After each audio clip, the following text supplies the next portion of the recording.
Welcome to the Shakaama Live Show with your host, Shakaama. I hope the sound is good. It sounded good to me. I still going through some trials, and one of those trials was I moved the computer from my bedroom to the living room. So the computer weighs something like, I want to say 40 to 50 pounds. It's a full tower PC. I am not in good health at all. I don't know if you all know this. Standing, 15 minutes after standing, I'm in pain. Sitting, 30 minutes after sitting in an upright position in a chair, I'm in pain. So, after I moved the PC to the living room by itself, mind you, I'd also walked for an hour. I jumped up and walked. I said, I need to get in shape. And I walked for an hour. Back was killing me already. Then I had the great idea to move the PC to the living room. Then I sat down in a chair and I was fit to be tied. From the neck down, I was in sheer agony. I had been doing physical therapy for almost a year, and it was great. But that ended like 2 years ago. I am not in good health. So I said, okay, this is not going to work. And I am not going to sit here and be in pain trying to do YouTube and do game development. So I moved the computer back, and because I had already... You know, when you travel to some place for the first time, it takes longer than when you come back. It's shorter. So when I came back, it was much shorter. And then I laid down for a little brief period, and then I got up to let the dog in, and I was like, oh my God, I'm going to have to call the ambulance. This has nothing to do with what the video is about. But I thought I would visit with you all for a little bit and tell you my woes. And sing to you this song, take me to the king. So we're going to talk about money today. And if you could watch the whole video and tell me when you completely become uninterested in whatever I'm talking about in the video. Money. It is a simple equation I'm going to give you. And this is something people will say, well, why don't you give financial education to us so that we know? Since you know, why don't you tell us so that we know? So here you are. And, Shakaama, why aren't you rich anymore? Because I gave away all of my money like an idiot. And I even have charities come by, and I told them, I do this and then I don't charge people. And they said, what are you doing? You have to charge people. You can't. You are now on a charity case. And so now we are donating to you to help you out. This is for my dog. So they're helping the dog out. And said, you should be charging for everything that you stop giving away your money. I go, well, you know, I have a soft heart and obviously a soft head because I lost all my money. They wanted me to buy this entire trailer park when I first moved in. And I said, no. I said, I don't know anything about owning or running a trailer park. So I said, which was dumb. I say no stuff that probably should benefit. Money. Pretty simple concept. Leverage your time to make money. That's the whole equation. If you can understand that right there, you don't have to watch the rest of the video. Leverage your time to make money. You are human. You have a very finite, small time on this planet. You understand that? Your time is precious. Your time, your health and time, and I'm here to tell you, your health and time is the most precious thing. I got COVID and it took out one of my ears. I am completely deaf in one ear, and I lost 50% of my hearing in the other ear. Your health and your time are precious. They are more precious than millions and millions of dollars. So when I go through this, I want you to keep in the back of your mind that my time, I'm talking about you, my time is more precious than gold. Got it? Okay. Just tweak that equation to make more money. And this is what the stupid woke white women who are in favor of socialism and eventually communism scream against. Leverage other people's time to make you money. But what they refuse to realize is that those people are doing what? They are leveraging their time to make money for them because you are paying them so that you can leverage their time to make you money. That's how it is. It's the same equation. It just gets passed on to each person in the chain. The stupid woke white women want to jump to an emotional appeal and say, if someone is getting rich while someone isn't, then they are a slave. And that's wrong. That is a lie. Slavery is 1, forced labor, 2, without compensation at all. A job is neither forced nor uncompensated, not in the United States at least. There are situations where people can emotionally enslave you to believe that you can't leave them, believe that you can't go anywhere, and they will always hunt you down. Right. That's something. And of course, what is that? That's illegal, right? We're not talking about that. We're not talking about what if. I'm talking about what is. There is no slavery in the United States. Not anything that's legal. A job is not slavery, especially when you are agreeing to everything, that you're signing the contract, that you have the time to read it over, and you have the time to completely refuse, right? So please get that out of your vocabulary, and please tell the people who are telling you, hey, you're a slave, you're a victim, tell them to go fly a kite. Here's another part to add to the equation. Leveraging the time on the best day helps the leverage. Christmas lets you leverage your time because people want what you have at that time the most. The same is true on Black Friday, Valentine's Day, Easter, Labor Day, 4th of July, what else? All the holidays, Thanksgiving, Halloween, President's Day. So that equation looks like special times time leverage equals money.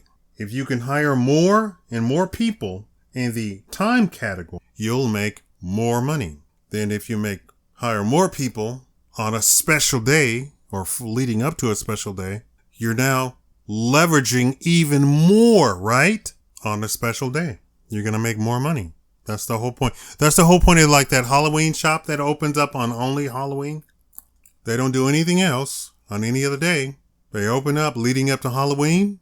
Halloween comes, boom, they leave. But you can eliminate people from the equation altogether. If you invest in a successful company, you are then leveraging your money. So the equation becomes money times leverage times time equals money. You get it? So now that money, you're leveraging money to leverage the time. So let's return to the woke white women. And they don't have an idea of the concept of this. They don't understand that you investing in a successful company does like several things to better everything. They think it's some sort of witchcraft and must be stopped at all costs. But you're investing in a company also means that the company can hire more people, can give the people who work for them raises, can make the quality of life and the quality of the job better. You have nothing than to look at, compare working at the mom and pop store versus working at Goldman Sachs. This is why working at Google, you have basically a playground. You can go and take naps. You have fully catered free lunches and dinners and breakfast. Remember the Twitter lady? And she said, this is my day in the life at working at Twitter. This is before Elon bought it. And then he came in and he fired 75% of the company and got rid of all of that stuff because he wanted to run a business. He didn't want to run a adult daycare. And because he's got rid of all of the people who were talking about misinformation and all of that stuff, he could get rid of 50% of the company because it takes a lot of people to be able to go through tweets and stuff to find that stuff. So just firing 50% of the people got rid of that department altogether. But the point is, Twitter made an adult daycare because they had so much money invested in the company. And they made the lifestyle of the actual job probably the best that there ever could be. I want to juxtapose that to, say, an investment bank. An investment bank is going to give you a plush chair, a 18th century desk, the best lighting possible, and then you're going to have the best computers possible. They're going to invest and make the lifestyle very much different. You're going to have an attendant in the bathroom. And it's going to be pristine clean. Everything's going to be pristine clean all the time. Versus the people who do the cold calling are going to have a horrible time. The bathroom's going to smell, and they're sitting at a plastic table, and they're all yelling across the room, and it's going to be a totally different atmosphere. That company doesn't have any money. And you can literally see the difference in the company when you have big investment into the company. You would think that with this, that you have a society where you can have investors in a company and have that on a massive scale. It is a state-of-the-art country and a state-of-the-art economy. And you would think that these woke white women would then disappear because they have no more argument. Who are they fighting for? Nobody's a victim. But they don't disappear. So then that should tell you that what they're talking about has nothing to do. They're there for something. And you have people like Larry Elder, Candace Owen, Thomas Sowell, all saying any sort of problem that you want to talk about and victimize with black people has nothing to do with black people being victims or anything like that. The stem of that problem, or the root of that problem, is rooted in fatherlessness. Then you can get into a discussion of what is the cause of fatherlessness. And I say 100%, I don't care who you are, 100% of the root of that problem is the woman. Because the root of a child is a woman. You can't have fatherlessness if there's no child. But we don't want to say that, right? Because that's stepping on toes. I was telling somebody that I was supposed to be a priest, a preacher all my life, but I lived overseas, so the preacher, quote unquote, was a priest around the world. So I went to Catholic Church, Roman Catholic Church, all over the world. And I was of the type of priest that fought for the little man, not like the woke white women. We're talking about the union boss is doing stuff to the people in the union, and the people in the union have no say, have no voice, because the union boss is basically in bed with the mafia. So who's going to speak for the union worker at the docks? You're not going to have a politician, because the other side of that coin of the mafia is the politician. So the only person who can really say anything and be fairly assured that they're going to be able to get away with it was the priest. Check your history. The union days at the docks, the person speaking out for the little man was the priest. And that was the type of priest that I was going to be. I haven't quite fallen away from that, have I? I saw a clip, and in the clip from 1940, but I assume, so the time period of the clip is 1940, but the actual filming of the thing was probably in the 50s, black and white, with, you dirty rat, who is that? That actor. And like the entire cast was filled with the best actors of the day. Is that 50s, 60s? I don't know. Anyway, they had killed the guy. Why did they kill the guy? Because the guy, the union worker, had spoke out about what was happening to him, and he's not supposed to run his mouth. And the only person who stand up is the priest. And the scene is juxtaposing the mob bosses, or the union bosses. Actually, it was 3 tiers. It was the workers at the bottom, some of whom were tougher than the guy who was killed. And in the middle were the union bosses, and at the top were the mob bosses. This is how they set up the scene. It's a movie. Of course, that wouldn't happen in real world. But the priest is standing there saying Lenny died because nobody will speak up for Lenny. Nobody will speak up and say, hey, what you're doing is taking our money, union bosses, not giving us what we're supposed to have.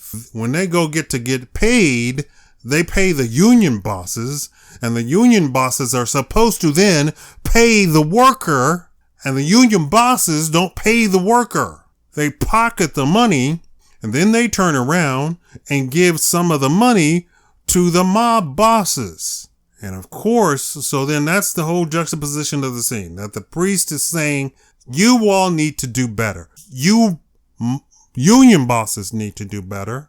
And you other workers need to stand up for Lenny. And so the people are throwing, occasionally, somebody throws something. First is a fruit, then it's a rock, then it's a can. And so then the can slices his head open, and then the one person says, how dare you say this? And then the you dirty rat actor punches that guy in the face, and then and everything is sort of happening in steps. I don't know if it's a question of that's how they wanted the scene to go, but it was in steps. The priest would say something. One of the people would scream at the priest, how dare you? And then the priest would say something, and the other person, you see them focus on the other actor who's visibly getting angrier at the people reacting to the priest. And so then he's then listening to the priest having a change of heart because he's a tough guy. And so then the tough guy, you dirty rat guy, now punches the priest. Yes, that is still needed in the society. Not these woke white women who say black people have it hard because they're black. Are there instances where a black person goes to try and get hired or has some sort of problem, and they have a problem because the person in charge or the person over them or the person in control of something, some aspect of something? It's not always the boss. It might be the secretary. It might be the HR person. It might be, right? It's not always that person. It's not always the head. It might be some sort of scrub that's in the system that's giving black people a hard time. Yeah, that still exists, but it's not systemic. You now have banks all over the place where black people can go and get funding for whatever, for business or whatever. Nobody has a complete control over everything to make a categorical statement that black people can't get ahead because there's some sort of racism and black people are victims. No, that's not the case. And so woke white women are not needed. They should disappear. And you can leverage money, time, and as you squeeze your leverage to be bigger than time, your money will grow. This is why you're the boss of a company versus you are a worker at a company. And let me just clue you into a little fact. A lot of people don't know what a CEO does. Everybody talks about, I'm a CEO, I want to be a CEO. What does the CEO do? The CEO does not run the company. Did you know that? The chief executive officer does not run the company. You know who runs the company?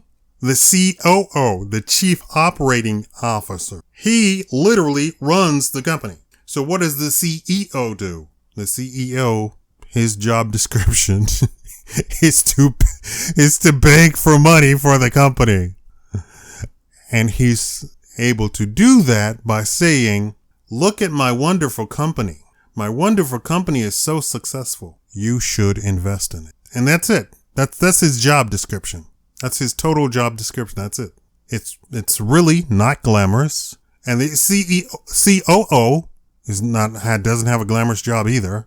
And then there's the CFO, the chief financial officer. He's the one that says, we don't have money to be investing in other company. We made this much money this quarter. No, he's the head accountant of the company, basically. Then you have the CTO, the chief technical officer. He's the one that, if he's a technical company, he's the one that's really in control of it, right? Because you're a tech company, then he's the one who's really in charge. And then the COO, the operating officer, is the one who hires people and make sure that the company is running. People don't know this.